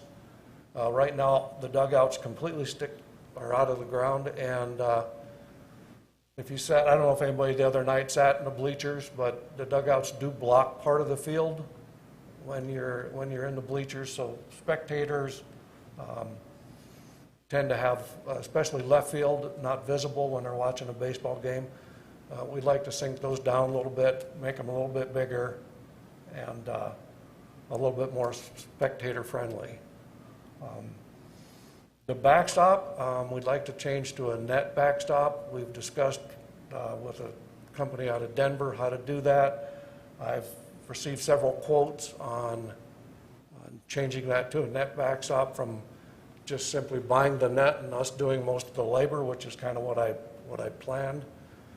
You can spend upwards of $75,000, $80,000 to do those net backstops, but our plan is, I think my budget was $35,000, and I actually may be a little heavy on that. If we do it ourselves, I got some pricing on the netting. The netting alone is only about $3,000. Because of the weight of those poles and removing those poles, we'd have to have someone qualified come in to take those out and cut those. But I still think we can do it well within that budget. LED lighting, that's just the way of the future. It cuts down on electricity, cuts down on maintenance. I figured I did some, after Tuesday night's meeting, I did some calculating because I'm in the business of electrical distribution, so I'm very familiar with LED lighting. For high school baseball alone, I estimated it was going to save us about $5,000 a year in electrical and maintenance. So, over a 10-year span, $50,000 back into our program could certainly do some good. And that's the one thing about McKeag Field is every dime goes back into the program or back into the field. I'm the maintenance guy. I do get paid, it's about 25 cents an hour. I don't do it for 25 cents an hour, I do it because I love the game of baseball and I like to see the kids have a good place to play. I've been involved in just about every baseball in this town for going on 40 years. I've been coaching baseball for about 35, so that, I mean, that, like I say, well, our needs are pretty basic, my presentation is pretty basic, and I welcome any questions that you guys have that I haven't answered or didn't answer on Tuesday. I did notice that your request, the last round of vision funds was $330,000 for the practice facility, and now it's $450,000. Is it the same design, or is it just inflation? It's the same design, and basically because of material costs, we've added about 25% is what we were told by Jim Skull's a good friend of mine, so I called on Jim for some information. I know from the electrical business that we tacked on about 25,000 or 25% just because the change in cost now. Any other questions from the committee? Chair recognizes Bill Spindle. So Jim, you said you had pictures in here of the dirt, turf. I think on the back of the, isn't on the back of the stapled one, there should be pictures. Those are two high school baseball complexes in the U.S. that have just the turf for the infield dirt part, and the rest of the field is grass. So you can slide on the dirt turf? Oh, yeah, yeah. Yeah, and the reason I'm going this is not just, it is a huge cost savings. I mean, you're probably saving $1 million not doing the entire field. The reality is, I've been in baseball a long time, and most of your rainouts occur because of home plate, the pitcher's mound, or the base paths. That's where most of your rainouts, that's where you have your problems. Very few games get rained out because the grass is too wet. The grass normally drains really well. So that's why we're looking at just the turf of the dirt only, because for practical reasons, that's where we have our problems, and it's a lot less expensive to do just the dirt. Can you do the rest of the field down the road? Yes, I've talked to a couple of companies that do turf. And I actually talked to the company that did Fitzgerald. And yes, they've done it many times where they come in and then will turf the rest of the field if it's doable. So. Okay. Chair recognizes Jim Keck. And Jim, you talked a little bit about the Sasquatch and maybe the Rapid City team. How does, if there is a Rapid City team come up, how does that play into McKeag Field? Well, Steve Wagner, who's the president of Expedition League, contacted me because we were, when we did our proposal at the last Vision Funds for our building, the Expedition League also did a proposal at that time to update McKeag. I don't know if you remember that, but that's going to be an interesting, because I'm running out of space for people. Well, that isn't part of this. We've got the amateurs playing in the summer, Babe Ruth baseball playing in the summer, and they're expanding. I mean, 2 years ago they had 2 teams. Last summer they had 7 teams. And if the Sasquatch come in or the Expedition League comes in, it could be difficult. We're going to get to a point where one of those other 2 guys is going to have to open up some time for some of these people. But everybody likes to have their field, and the Expedition League would like to have McKeag as their home field. And I don't know if you can go back to their proposal from a couple, 2 or 3 years ago, but they had a very good proposal, and a lot of it, there was a first phase that was a lot of vision funds, but they had a second and third phase that were a lot of major improvements that they were going to pay for. So I haven't had a chance to sit down with Steve Wagner and see what has changed, but they're headquartered in Rapid City. And it's kind of a shame that they don't have a team in the town that they're headquartered in. But what I'm wondering now is, say they do want to do it, and is everything going to be pulled out from under you so that they can do it? The reality is high school baseball has the lease of the field. And if you're familiar with the city leases on some of the sports complex, that's a very difficult thing to get done. Unless we give up the lease or are willing to do something working with them, or we're pretty much in control of the lease itself and what happens with that. So we would have to agree to anything that occurred. So, we're a nonprofit as far as high school baseball. Babe Ruth is the same way. This is kids. We're going to lean towards kids. Now, granted, these are college kids, but the Expedition League is a for-profit organization. They're not, it's different than Legion baseball and Babe Ruth baseball and high school baseball. All right, thanks, Jim. Okay. Anything else? Any other questions? The chair recognizes Christine Stephenson. Just a quick one. I think you already told me this, but just to clarify. So you have 400, 500 players. If someone's playing in post 22, they are not participating on your field in a different league. They're not participating in high school baseball. No. Post 22 is they can't participate in anything else. The two Legion teams don't allow the high school. We used to. The high school players used to be able to go to 320 at the end of the high school season and play, but they quit doing that about 5-6 years ago. Rapid City is kind of abnormal when it comes to high school baseball.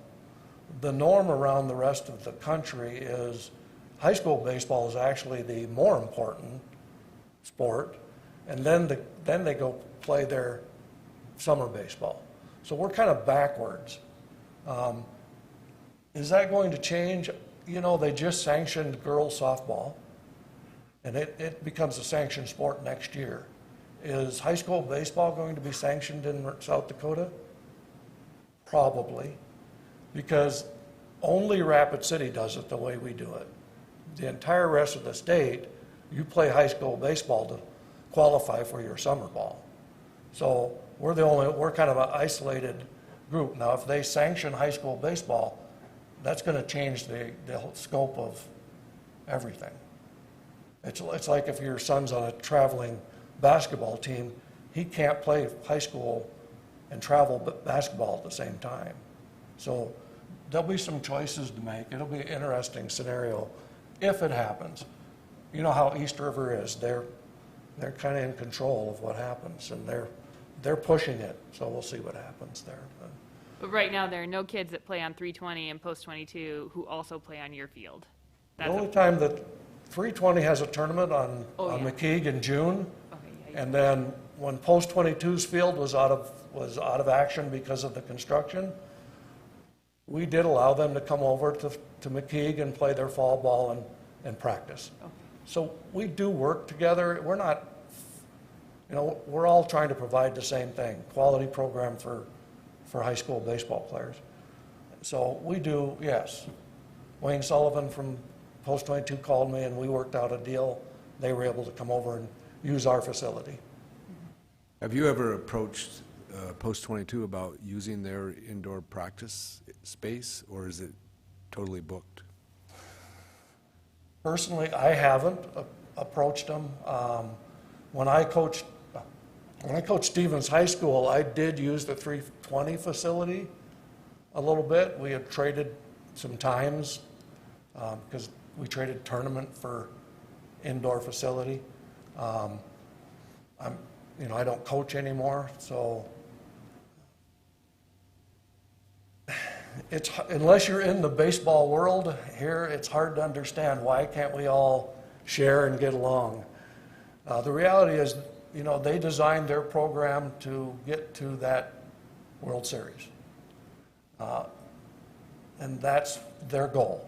And so that's what they like to have their facility for them. And, you know, I think you can rent it if you want, but you're not going to get to use it for free.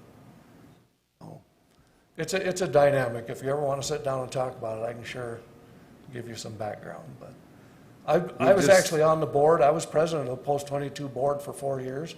I was on the board before that. Both of my sons went through Post 22. It's a great program, and what happened with Fitzgerald was spot on because it was old. But McKeag's old too, and it needs some attention. So. Okay, that kind of takes us to the end, so we thank you very much. Okay. All right, thank you. Our next presentation is going to be the Rapid City Racers and the Great Swim Team.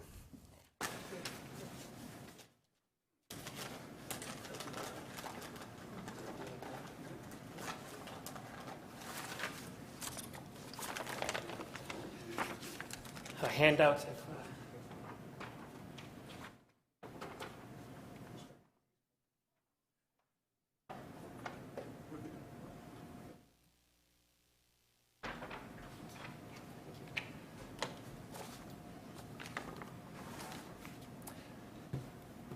Don't remember me. My name is Aaron, and I'm here to present this proposal to you. Thank you for your time. Figure out how this works. So I think most of you were there when you got the tour, and you saw what a need there was for more lane space.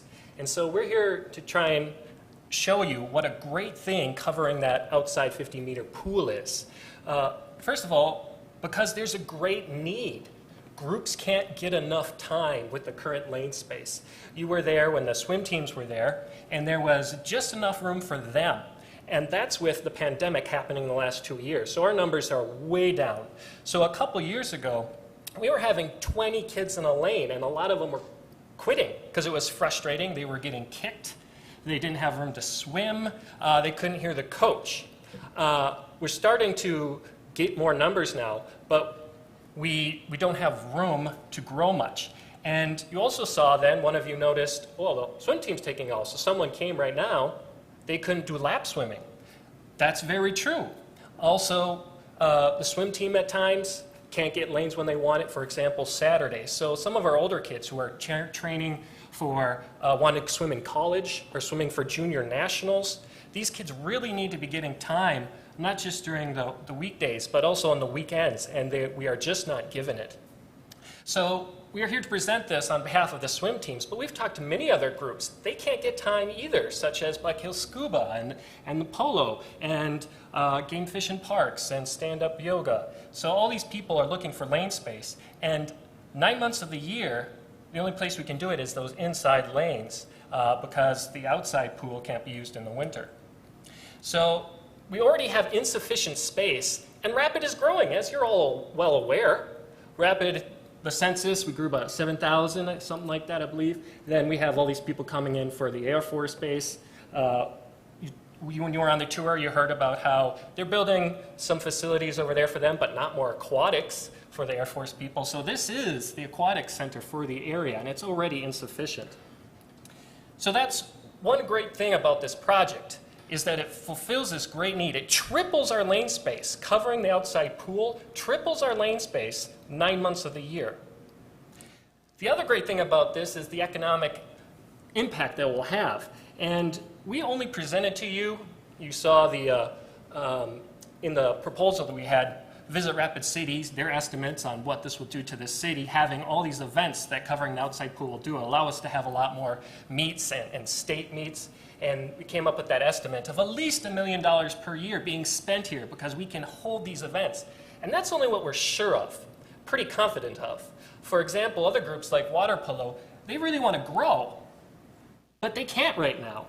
They can't get lane space. You can't really play water polo in the inside pool. The depth changes a lot. That's not for playing water polo. They can't hold tournaments and they can't grow. So they hope, covering the outside pool, they can grow and they can have tournaments too. So there's potential for even more economic impact than we pointed out. And Another source of income that I wanted to point out, on the front sheet I handed out, you have a picture of kind of what this looks like, but down below you have naming rights available. Also in the impact you have, in the middle, you have a news blurb from Midco. So if you've been to Sioux Falls and you've seen the Midco Aquatic Center, big facility, put it up a few years ago, Midco, for the naming rights on that building, paid $2.2 million for 10 years, so $220,000. They're giving them every year for their up there. So in the proposal we gave you, we mentioned how we had worked with Horizon, the company making this, so that there's grommets on there, so a big banner, so that this can be named, because they said, oh yeah, that's pretty common. People buy naming rights to these. When that dome comes down every year for the summer, that can easily be switched out. And now I'm not saying that we can get $220,000 a year for naming rights. I have no idea. But even if you're getting a quarter of that, $50,000 a year, that helps offset the cost of this quite a bit. So this is a great thing for all those reasons, and the prestige thing. I'm not sure if any of you are much connected with swimming, but we can't hold state meets here in the winter, which is called short course season. But all these tiny towns on the east side, I mean, tiny compared to us, Watertown and others of these towns, have much bigger facilities and can host these things. So this is kind of, for the swim teams, a burr under their saddle. Now, so we thought that was a great thing, and we thought that this project really aligns with everything that Rapid City and the Vision Fund is promoting. You know, when I read through the Rapid City's long-term goals and their core values, I laid out in the proposal many of the things quoted from there, and how covering the outside pool really fits those things. The Roosevelt Center, as the long-time goals points out, it is a very highly accessible location that encourages mixed-use activities, and yet there's a lot of activities you can't do now. For example, physical therapy in warmer water. There's not a place to do that right now in Rapid City. And so, but if we cover the outside pool, the inside can be made warmer on certain days. And so, you know, those who are recovering from some type of accident, they can use it for that and many of these other activities. And supports healthy living from all those additional active recreation that's allowed. So, I have 3 daughters on the swim team, and several years ago, some of them were thinking about giving up because I mentioned how crowded it was, getting kicked, unable to hear the coach, not able to swim. And so I really started looking into this, well, what can we do? And I started looking at the history, and in that packet I hand you, there's a couple of articles about the history of this outdoor pool. So the Roosevelt Swim Center itself was built in 2004 and the outdoor in 2014. And you notice on the second sheet, the company that was hired to build that is called Councilman Hollister. If you turn that page over, the very last sentence points out how it was built to be covered by this type of thing. Either a steel and canvas structure, a covering like a dome. That's what it was built to do. And yet, it hasn't happened in 17 years. Other swim teams have come to the council, come to the Vision Fund, trying to get this done, and it hasn't happened. So when I looked at the history, I found this out. And why hasn't it happened? Well, often because they were coming and they were proposing things that costed $8 million or more. And when I looked at that and thought about coming to you guys and asking for $8 million, I didn't think you'd give it to me. But I also found out a couple other things. That outside pool, as I mentioned, was made to be covered with the kind of thing that we are proposing. Secondly, I found out, and I found this out from the director of the Aquatic Center, that and from talking to a bunch of people about this proposal, the people who don't have kids on swim team, who just like to go there in the summer to lap swim, they love that it's outdoors.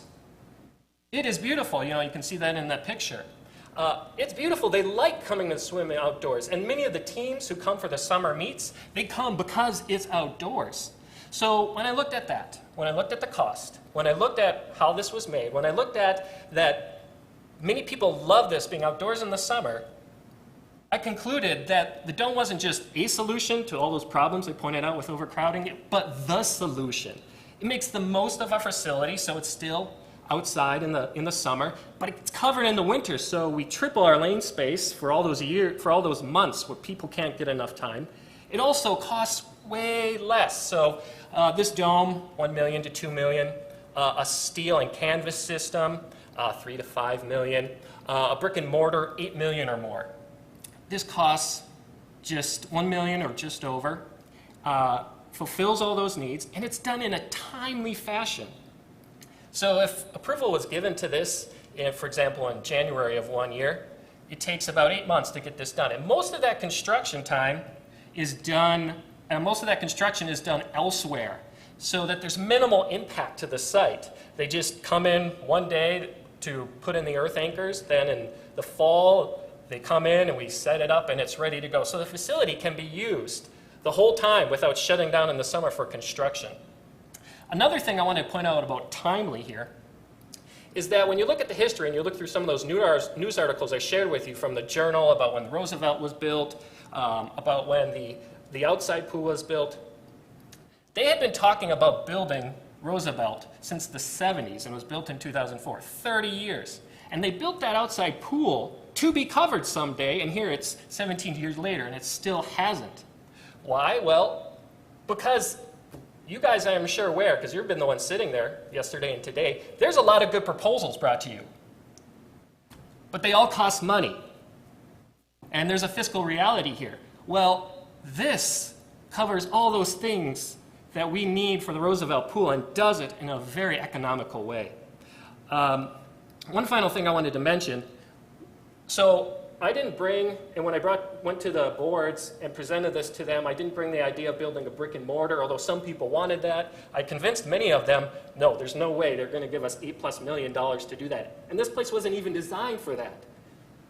But I also pointed out, I didn't like this, as you see here, I didn't like this frame and canvas system. I pointed this out on the tour too.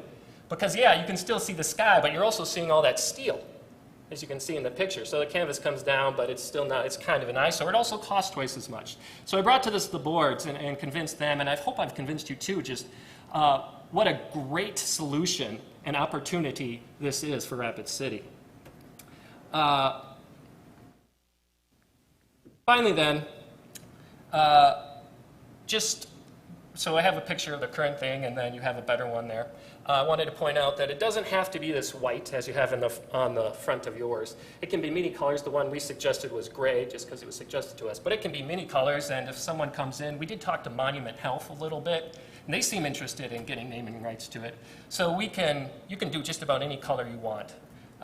So this is a visually interesting way, an easy way, and an economic way to do some great things for Rapid City. Any questions? Yeah, thank you. I have the first question, and I know we talked a little bit about this, about the strength of that material, but, you know, and there's one in, I think, Jamestown, North Dakota, but no other city has hail like we do. I mean, I've seen hail go through, break concrete shingles, so I would like if you could address the hail. And then the other thing is vandalism. I mean, would that be a target to see, you know, I'm just thinking of some high school kids, see if they can puncture it. Yeah, puncture it, yeah. Okay, as for the hail, I had the same question, because I've seen some pretty bad hail around here. I was assured that this could take any hail, that this would be stamped, that this would be engineered and stamped by a South Dakota licensed engineer for our area and would live up to all the code requirements that any other building in Rapid City needs to, and that hail would absolutely not be a problem. That this would do better than many other solid structures because of the nature of, you know, of hail hitting something that has a little bounce as to something that's hard and is going to chip. As to question of vandalism, you're not the first one to ask. I guess I can't tell you whether there'll be a bunch of teenagers who drunkenly decide to, hey, let's go see if we can cut that up. I don't know how bad of a problem that it is. I do know what I was told is that this is extremely difficult to cut through. And that if they do, the structure still won't collapse. And then I think, I hope you all got it, because I had this question, you know, what if they do cut through it? I emailed to Callie to get to you the procedure, you know, if a cut, how do you fix it? So it comes with a patch kit. But when you buy this, that's included in the price. It's super easy to put that on any cut. Anyone can do it, and that fix is permanent. It's not like it's just a quick fix. I also included, if you want something that looks so that you can't tell there was ever a cut there, you can hire, I think it was for about $5,000 around, you can hire the company to come out and they'll repair the product so that you can't even see there was a cut there. There also will be a fence around there. And once again, I was assured over and over again and pointed to all these places where they have these in high urban areas, you know, where they can be gotten at, that vandalism is extremely rare and it's really hard to get through this. And even if you get through the first layer, you're not getting through the second layer and the dome stays up. It just automatically increases pressure if it senses there's a pressure loss. Okay, thank you. The chair recognizes Bill Spindle. So it sounds like from your presentation that you would be happy with the economic plan. You have me in a hard spot there. I am representing people, some who are in favor of the economic and some who are in favor of the bigger one. So I don't want to get myself in trouble, which is kind of the reason I left it up to the city and we presented two options. The bigger one it's more expensive, first of all, and does have other problems that need to be conquered. And it also has, obviously, you're increasing the interior volume by more than a third, you have more heating costs. But it is putting a better foot forward, which is those who really want that bigger one are really pushing. They're like, hey, you know, we don't want just this to be a place where we can hold these events. We want this to be a place where people are glad to come to instead of, you know, like, well, it's kind of crowded in there. So there is that. As far as the economic plan, it is easier. I mean, you don't have to change. That's what this place was made for. The cement was laid out for this kind of thing. It is easier and it is cheaper. It will fit 100 people, more than that, spectators in there easily, but it's not going to be like the Midco in Sioux Falls where you can sit like 600 people in there. They have bleachers for hundreds. I think you did tell us on our tour that you can have more competitions. That there was some question about whether the smaller one would allow you to have the competition, but I think you clarified. I did email you that even the smaller one would allow the state meets and stuff like that. And this one is a smaller one because, as you also said, the bigger one you'd have to take out these trees. You have to take out those. You have to take out the trees on the I don't know if you can see that, on the very bottom of the picture. You have to bring in the landscaping to make that even. You'd have to look at drainage off of there. So it is putting a better foot forward, but it's more expensive and has issues. Gotcha. Okay, any other questions? Chair recognizes Christine Stephenson. So the Parks Department doesn't have representation here, do they? No, I don't see any of them. They did. Okay. You did hear them on the tour. Yep, yeah. And they did put in a recommendation in the proposal. So. Do we know how many people use this facility a day? I could not tell you. I can tell you from experience that, you know, you go in at certain times, perhaps like 10 in the morning, and there's just a few older people using it. You go in there at 5 o'clock and the place is packed. Sure. Okay, and then what's total numbers on the swim teams? So we're down a bunch, like I said, and we don't have someone from Great right here, but on the tour, they had, when that question was asked, was come up currently perhaps around 200 enlisted people, okay. But we are down from previous years and just starting to build up. And I've kind of been asking of all the sports just because I want to think about accessibility for lower income people. Are there scholarships on the swim teams? Do you provide I make use of one. Like I said, I have 3 daughters on the team. I couldn't afford it if it wasn't for the scholarships. So there are scholarships available, at least with the racers. I guess I haven't asked Great. I would assume they do have one too. Okay, thanks. Any other questions? Chair recognizes Kim Wershing.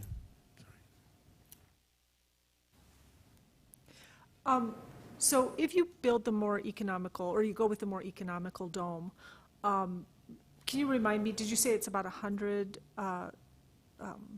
people who can watch? Yeah, so we could put bleachers. I don't know. Okay, so on the north side of the picture looking up there, currently in the summer we put bleachers on the north side of that pool. We could still do that. There'd be bleachers all the way across there. You could easily fit, you can fit more than 100. I was being cautious though. You could easily fit 100 people on the bleachers there. What will you do with the rest of the families? Because you're going to have more than 100 people at your swim meets. Right, so at a swim meets, and this currently happens in the summer one. If you've ever been down there when those are going on, they camp all around the outside, and when their event comes close, then they come in. It also happens in the winter ones. They camp out in the hall of Roosevelt and in the inside, and then, you know, when it comes time, then they come in. So this is already common practice. Even when they have room for 500 spectators, is, you know, they camp out places, play cards, do stuff like that. Okay, so you already have that experience and you know how to handle it. Sorry, I didn't catch the last part. You already have that experience and you know how to handle it? Yes. Got it. Thank you. Okay, we have time for one more question. Chair recognizes Kevin Crosby. It's clear there's a lot of demand for additional swimming space. I think one of the concerns that we've heard is potential additional operating costs for the facility, both for utilities and for staff time, all of that. My understanding is swimming is typically a money-losing proposition. Looking narrowly at it, I mean, there's other benefits to it, of course. So between the large facility and the small facility, do you anticipate large differences in operating costs for the city? And even looking at other potential options, are there other options that could be on the table that would have lower ongoing operating expenses? So I did not come up with a number for how much greater it would be. I imagine heating the pool water, which is one of the greatest expenses, would be the same for both of them. But heating the air in the bigger one would be perhaps about a third to a half more than heating just of the smaller one. When I started looking at this, I could not find any other options for more swim lane. I thought that this was what that pool was designed for, and that this was a pretty cheap way to do it. You probably heard on the tour that the national average, not just in Rapid City, the national average is to swim centers are subsidized usually about 50%. I tried to point out, although I couldn't be absolutely sure, that yes, there will be ongoing expenses from this, but there's a lot of offset because we can now hold more meets, which means $1 million to $2 million being spent in Rapid City that isn't being spent now. There's the naming rights that I mentioned, and then some of that is additional utility costs for the Roosevelt Center is obviously around 50% is being picked up by the people using it. Thank you. Okay, thank you very much. Thank you. Our next presentation will be Rapid City Softball Association.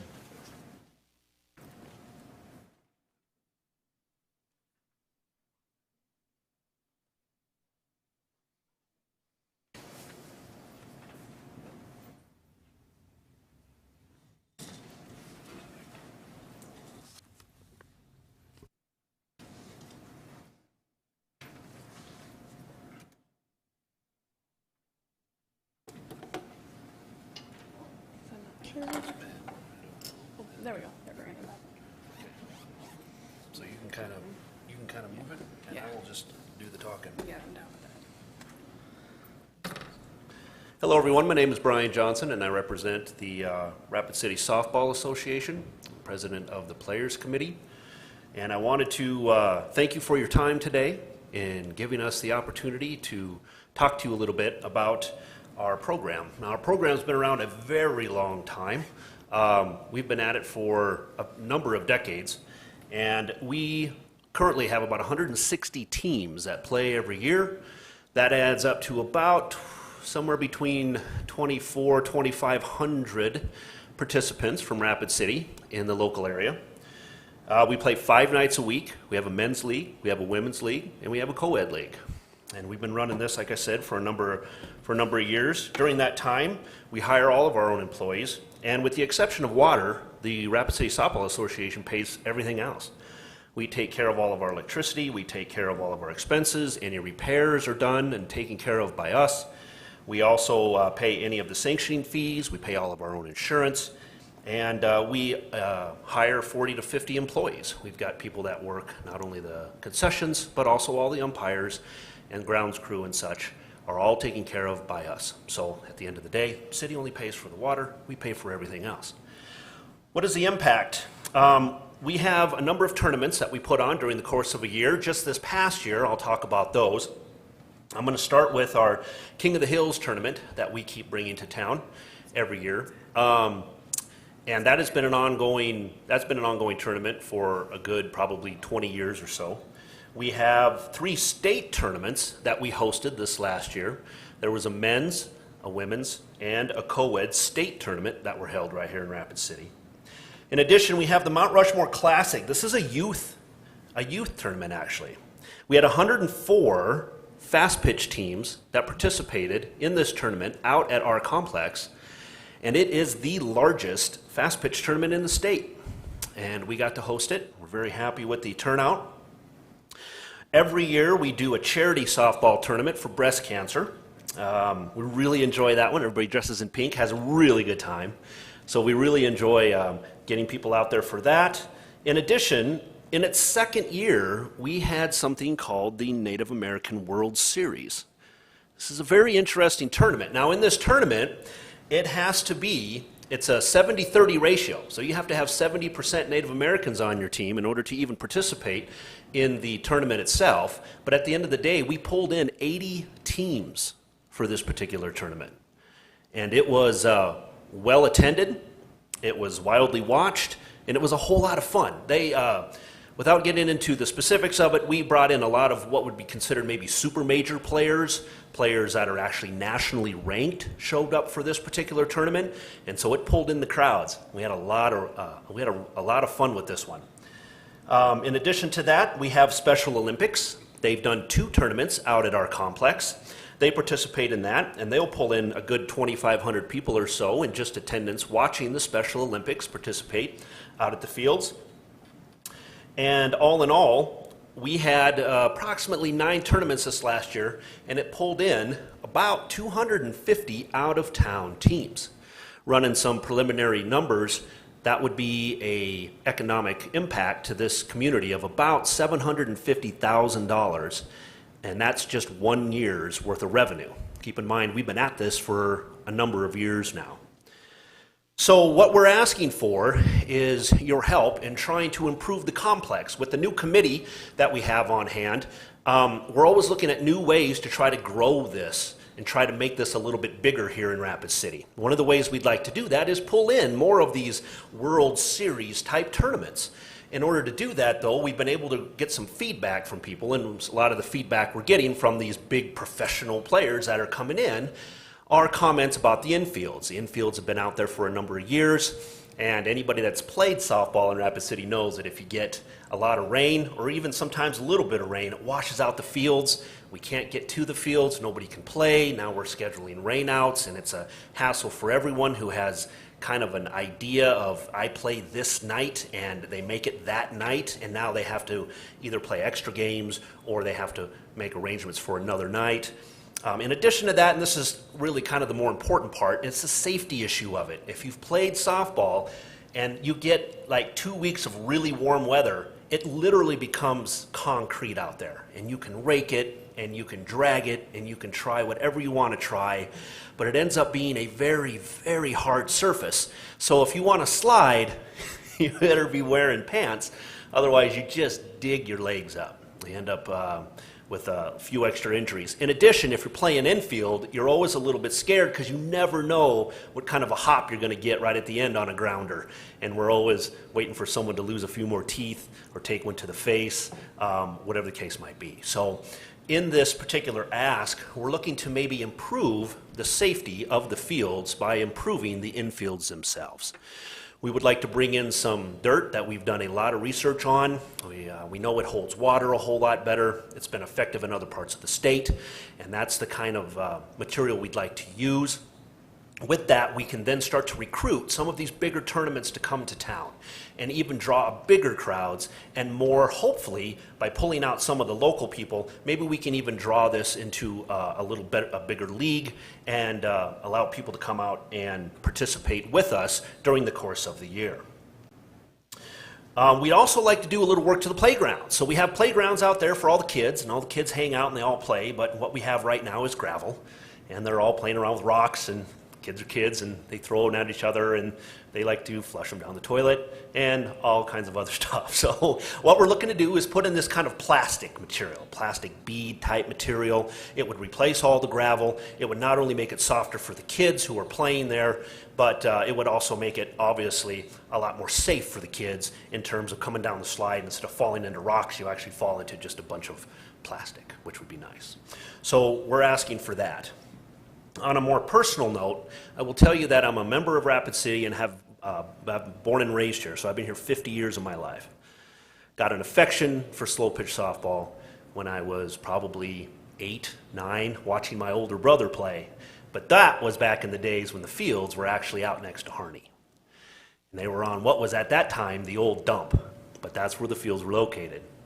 And I can still smell the wood chips that they used to use in between the fields, as they kind of used it to keep the water down and keep the moisture down. And it just eventually got to a point where they were digging up pieces of glass and, not kidding, pieces of radiator coming up through the ground as the soil erosion eventually wore it away. And now we have the new complex that we have. But that was where I got my taste of slow pitch softball. So I started playing when I was 18. And it was a sport that really took hold of me. It was something that got me out of my chair. It got me out with the guys. We were running, we were playing, it was competitive. And the more I played and the older I got, the more I appreciated it for 2 reasons. One, my family. As my kids were growing up, I have 3 children. It was something that they went to with me every single week. It was something that they went with me every single weekend during the tournaments. And they have some of the fondest memories of their childhood go back to the softball field. They still remember the guys that played with us. They remember the teams I coached and managed. They remember the tournaments we won and the celebration afterwards and how excited people were about that. And as they got older, they got an affection for it too. So my 2 sons now play. And now they're out there and they're playing the sport that they love to play. And it's because it was offered to them by the city of Rapid City for all those many years. And 2, we're a family. The whole softball complex is a family. And we're like, I say this to a lot of people, it's brothers and sisters. And when we're inside the fence, we fight like brothers and sisters. And when we're outside the fence, we hug like brothers and sisters. We all know one another. We all hang out with one another. We're picking each other up for tournaments. We're going places with one another. We've been all over the state with each other, and we're all one big giant family. So inside the fence, we're competitive. We all want to win. Outside the fence, it's, hey, can I buy you a burger? Let's sit and talk. How's your family doing? I heard about your kid. How's he doing? Is he all right? So we're one big family out there. Quick story, there was a guy, staple of the softball complex. Everybody called him Fat Chris. He managed for years. Not sure he ever played, except when he didn't have enough players, he'd stand behind the plate and do his best. But he was a staple out there and everybody loved him. One night, 10 o'clock, his heart stopped. We lost him. He had a heart attack. Talked to his best friend the next day and I said, hey, how you doing? He goes, man, I talked to Fat Chris last night at 9 o'clock. 10 o'clock, I got the call that he was dead. Never saw it coming. So we had a funeral for him at the fields. And everybody showed up. Native Americans showed up, Asians showed up, black people showed up, white people showed up. Nobody cared. We were all there for one reason, and that reason was Fat Chris. He was family. We lost family. And it hurt. It hurt a lot. Inside the fence, we fought like brothers and sisters. Outside the fence, we hugged like brothers and sisters. We miss him. So today, I'm asking for your support for an upgrade to a well-established sport It's been here in Rapid City for decades. We know it increases health and mental well-being for our citizens, it promotes family, and it exemplifies inclusion and diversity in our city. With that, we'll take your questions. Thank you. I had a question about the dirt. So what is the total cost of having the dirt, purchasing the dirt and moving it in and installing that? So I will turn that over to our president, Kyle Beard. The last quote we got was at $40,000 per field for 8 fields. Roughly, about 45, roughly. 40? That's delivered, yes. Okay, and that, is that put down then, or? Yes, that's installed, yep. Yeah, per field, per 8 fields we have, yep. Okay, thank you. Anybody else on the committee have a question? Chair recognizes Christine Stephenson. So how long will this round of dirt last? That's a good question. Hopefully it should last around 20 years. Okay. I mean, we've added to what we have right now, and it's did its job, but I mean, it's a worse quality, but it's there. I mean, if you went out there, you would see it's still dirt, but yeah, it's crowning and needs help for sure. Okay. And then Go ahead. This is not a youth softball league. You have a couple of youth tournaments, but this is an adult complex. This is adult complex, yes. We just have the Mount Rushmore Classic is the only youth tournament that we host. Where are the girls softball leagues in this town? Do we have a girls softball league? Parkview. What? Parkview's complex, yeah. Okay. Thanks for that. Other questions? Chair recognizes Kevin Crosby. Did you look at artificial covering for the infield? What's the cost difference, just ballpark? As in turf and with the grass also? Anyway. Fields. Yeah. I know that there's quite a few complexes that have been going to turf for the outfields and infields, and I don't remember if you remember how much it was. I thought it was somewhere in the park of $300,000 per field, at least. Yeah. So even if you only did the infield, solved the dirt problem, you think it would still be a lot more expensive to go that route? Probably, yes. I mean, we've still got to maintain our grass and everything like that. Or did I not understand your question, I guess? No, I think that's okay. Thanks. I know that they've had a lot of issues with some of those complexes that have that with the dirt, or with the artificial, I should say. As far as shifting and not maintaining very well. Okay, Chair recognizes Kim Wershing. I might have old information, but it seemed to me that dirt infields required every few years to be turned. Is that still a requirement? Like you had to get in there and dig it up and then put it back down to have it stay 20 years? I don't know what you mean exactly, but we did disking to our fields before. Disking? Yeah, we've done that to our fields every year, usually. Oh, you do? Okay. Yeah, it's just the problem of then we get the hot week that it just gets so dry and then it gets hard again that it just gets about incapable to play on it. And then if you do it and then we get rain, then it's just a soupy mess. So you can't hardly do it during the season because we play every night, part of that deal. Okay, thank you. Any other questions? Okay, thank you very much. Thank you. That will conclude our third public hearing. So we will have another public hearing at 6 p.m. tonight. Thank you.